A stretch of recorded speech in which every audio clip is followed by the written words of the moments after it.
Hello, this is Rebecca Schisler in Jerusalem, and I'm here to share with you some wisdom from this week's Parshat and from today's Omer count that I've found really helpful in this incredibly difficult moment that we're in. This week's Parshat Bamidbar begins with a census of the people of Israel, and yet we learn from the Talmud that there's actually danger in taking a census, as it says, it is forbidden to count the people, even for the sake of a commandment, because this transgresses a prohibition. As it's written in Isaiah, the number of Bnei Yisrael shall be like the sands of the sea, not to be measured. The medieval commentator Rashi explains that we must count something each person gives, like a small coin, rather than actual people.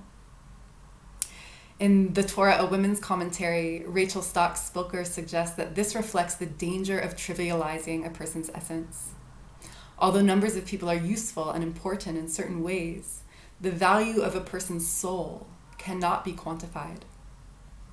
This is what it means to see each and every human being as B'Tselem Elohim in the divine image, and to fulfill the mitzvah of Ve'ahavta l'reacha kamocha, to love your fellow as yourself. Our brain can comprehend numbers, but this reality, that every human being is a whole world, is a truth that only the heart can hold. So how to fulfill this mitzvah of loving your neighbor as yourself is not always easy or obvious, but some wisdom from today's Omer count can guide us. Today we invoke the energy of Chod within Malchut, which is humility, surrender, and forgiveness within the kingdom, or more accurately, the queendom, as Malchut is considered the feminine aspect of the divine.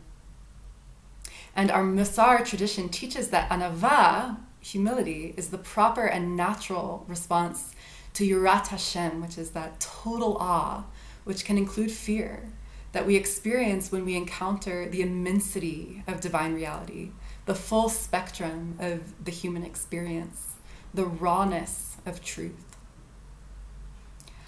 Anava is often translated as humility, but it actually more accurately means sitting in your rightful seat, or taking the right amount of space. So in some moments, this indeed means stepping back in a humble stance. And in others, it actually means stepping forward and using our voices. Anava requires the ability to discern what kind of response is most effective and most compassionate in any given moment. We can observe with the aid of mindfulness and awareness practices how each moment is strung in a causal chain with the moments that preceded it, and at the same time is completely unique. So anava might look like getting one point across in one conversation and actually holding a different perspective in a different conversation, depending on what is called for. It is creative, alive, and dynamic. We embody anava when we are honest about our experiences and speak what we know to be true. Anava is recognizing that what we are capable of perceiving is a tiny fraction of reality and shines through when we're open to listening and learning from one another. It's also reflected in the bravery that we must garner to stand and to speak when our voices are needed.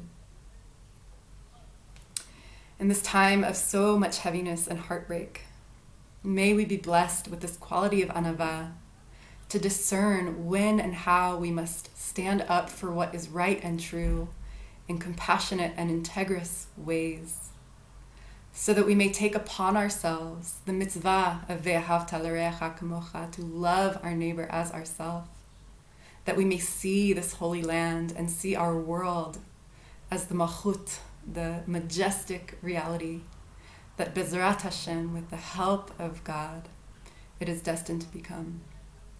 Shabbat Shalom.